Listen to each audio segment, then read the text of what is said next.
जी, इस कहानी का सरनावा है लियानी बहस।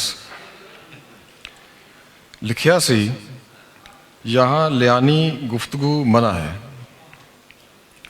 मैं जदों भी मामू करियाना मर्चेंट ते जांदा ते काउंटर दे एक पासे कंध उत्ते मोटे कलम नाल उलिकी ए इबारत वेखदा अते एवं बगैर जरूरत तो एनू एक बारी जरूर पढ़ लैंदा।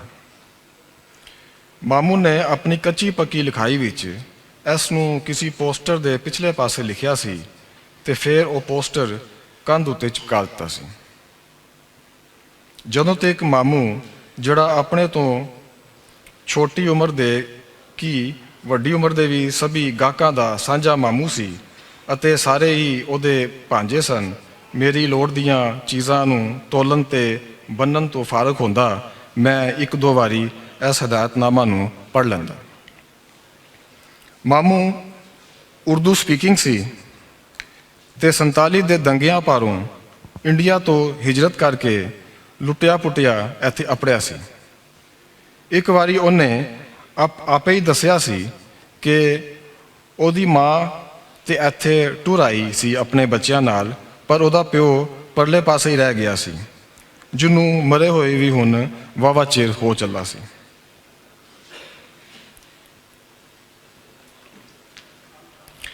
वो अपनी जमीना की रखवाली वास्ते उत्थे रह गया सी, क्यों जे उहदा ख्याल सी कि इस उथल पुथल की उम्र बस थोड़ी है ते बहुते दिन नहीं लंघणगे कि जदों सब कुछ फिर उंज ही शांत हो जाएगा जिवें ए दंगियां तो पहला सी।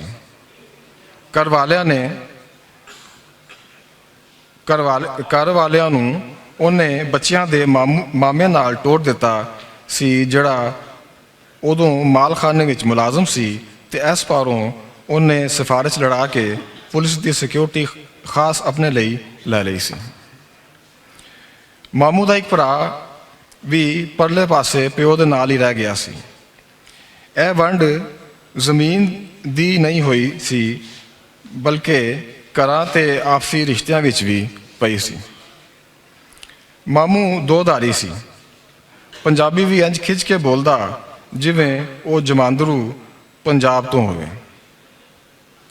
एक दिहाड़े मैं कंध वाल मूँह कीते इस इबारत नूं तक रहा सा जदों वो बोलिया, भाई साहब, ये परे मैटर्निटी क्लिनिक वाले आकर यहाँ इश्तिहार लगा देते थे हर दूसरे तीसरे दिन, तो मैंने अपना इश्तिहार लगा दिया।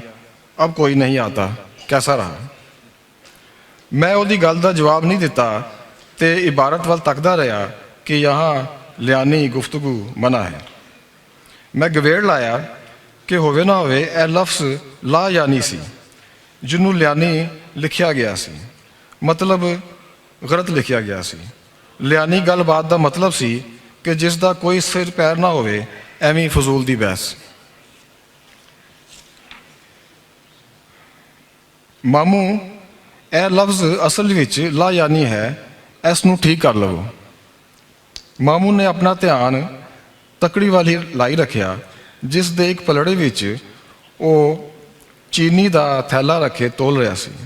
इंज जापिया जिवें उन्हें मेरी गल उकाई नहीं सुनी।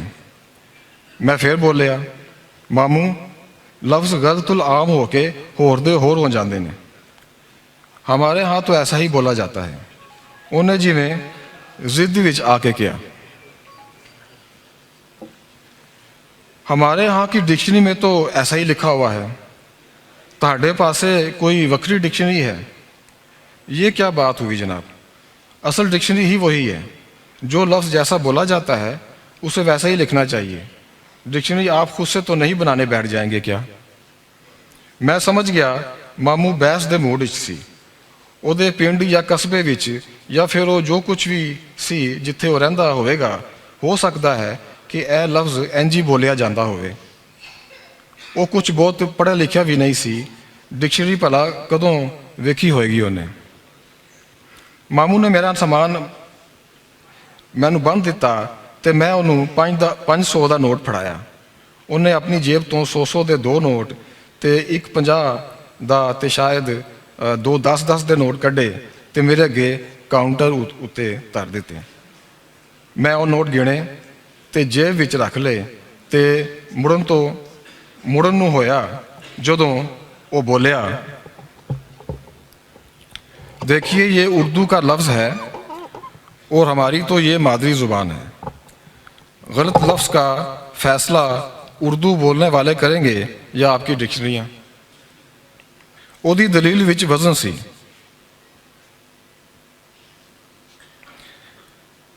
ਪਰ ਮੈਨੂੰ ਲੱਗਿਆ ਕਿ ਉਹਨੇ ਗੱਲ ਨੂੰ ਦਿਲ ਨਾਲ ਲਾ ਲਿਆ ਸੀ। ਮਾਮੂ ਜੀ ਤੁਹਾਡੀ ਉਰਦੂ ਦਾਨੀ ਤੇ ਕੋਈ ਸ਼ੱਕ ਨਹੀਂ, ਪਰ ਸ਼ਰਤ ਲਾ ਲਓ ਇਹ ਲਫ਼ਜ਼ ਇੰਝ ਹੀ ਹੈ ਜਿਵੇਂ ਮੈਂ ਤੁਹਾਨੂੰ ਦੱਸ ਰਿਹਾ ਹਾਂ। ਮਾਮੂ ਪੈਨਸਲ ਦੀ ਨਿਬ ਨਾਲ ਦੰਦਾਂ ਵਿੱਚ ਖਲਾਲ ਕਰ ਰਿਹਾ ਸੀ ਤੇ ਨਾਲ ਸਿਰ ਨਾ ਵੀ ਹਿਲਾਉਂਦਾ ਜਾਂਦਾ। ਮੈਂ ਉਹਨੂੰ ਸਮਝਾਉਣ ਦੀ ਕੋਸ਼ਿਸ਼ ਕੀਤੀ ਕਿ ਇੱਥੇ ਸਹੀ ਲਫ਼ਜ਼ ਲਿਖਿਆ ਜਾਵੇਗਾ ਤੇ ਇਸ ਪਾਰੋਂ ਇਬਾਦਤ ਦੀ ਤਾਸੀਰ ਵੱਧ ਜਾਏਗੀ। ਇਹੀ ਤੇ ਉਹ ਚਾਹੁੰਦਾ ਸੀ ਕਿ ਨਹੀਂ। ਬਹੁਤ ਸਾਰੇ ਲਫ਼ਜ਼ ਇਹੋ ਜਿਹੇ ਨੇ ਕਿ ਜਿਹੜੇ ਅਵਾਮੁ ਨਾਸ ਹੋਰ ਤਰ੍ਹਾਂ ਬੋਲਦੀ ਹੈ, ਪਰ ਡਿਕਸ਼ਨਰੀ ਵਿੱਚ ਉਹ ਹੋਰ ਤਰ੍ਹਾਂ ਲਿਖੇ ਜਾਂਦੇ ਨੇ। ਇਹੋ ਜਿਹੇ ਕੁਝ ਸ਼ਬਦਾਂ ਦੀ ਮਿਸਾਲਾਂ ਵੀ ਮੇਰੇ ਜ਼ਿਹਨ ਵਿੱਚ ਉਸ ਵੇਲੇ ਆਈਆਂ, ਪਰ ਇੱਕ ਹੋਰ ਖਿਆਲ ਨੇ ਮੈਨੂੰ ਫੜ ਲਿਆ ਤੇ ਮੈਂ ਚੁੱਪ ਹੋ ਕੇ ਰਹਿ ਗਿਆ। ਮੈਂ ਆਪਣੇ ਆਪ ਨੂੰ ਆਖਿਆ ਕਿ ਭਈ ਤੂੰ ਭਲਾ ਕਿਸ ਖੇਖਣ ਵਿੱਚ ਪੈ ਗਿਆ ਸਾਂ। ਉਹੀ ਕਰ ਰਿਹਾ ਸਾਂ ਜਿਸ ਤੋਂ ਡੱਕਣ ਲਈ ਮਾਮੂ ਨੇ ਇਹ ਪਰਚਾ ਲਾਇਆ ਸੀ ਕਿ ਲਿਆਨੀ ਗੱਲਬਾਤ ਮਨਾ ਹੈ। ਲਿਆਨੀ ਬਹਿਸ ਯਾਨੀ ਐਸੀ ਬਹਿਸ ਜਿਸ ਦਾ ਕੋਈ ਹਾਸਲ ਵਸੂਲ ਨਾ ਹੋਵੇ, ਜਿਵੇਂ ਕਿ ਇਹ ਬਹਿਸ ਸੀ ਕਿ ਤੂੰ ਗਲਤ ਤੇ ਮੈਂ ਸਹੀ। ਮੈਂ ਕਿਹਾ, ਮਾਮੂ ਜੀ ਮੈਂ ਸਮਝ ਗਿਆ ਹਾਂ, ਜੋ ਤੁਸੀਂ ਕਹਿੰਦੇ ਹੋ ਉਹੀ ਸਹੀ ਹੈ, ਰੱਬ ਤੁਹਾਨੂੰ ਲੰਬੀ ਉਮਰ ਦੇਵੇ। ਮਾਮੂ ਮੁਸਕਰਾਇਆ, ਉਹਨੇ ਮੇਰੇ ਵੱਲ ਤੱਕਿਆ ਤੇ ਫਿਰ ਉਹ ਇੱਕ ਹੋਰ ਗਾਹਕ ਨਾਲ ਗੱਲਬਾਤ ਵਿੱਚ ਰੁੱਝ ਗਿਆ। ਮੈਂ ਵੀ ਮੁਸਕਰਾ ਕੇ ਉਹਨੂੰ ਤੱਕਿਆ ਤੇ ਘਰ ਵੱਲ ਟੁਰ ਪਿਆ। ਇੱਕ ਲਿਆਨੀ ਬਹਿਸ ਤੋਂ ਮਾਮੂ ਦੀ ਵੀ ਪੰਡ ਛੁੱਟ ਗਈ ਸੀ ਤੇ ਮੇਰੀ ਵੀ।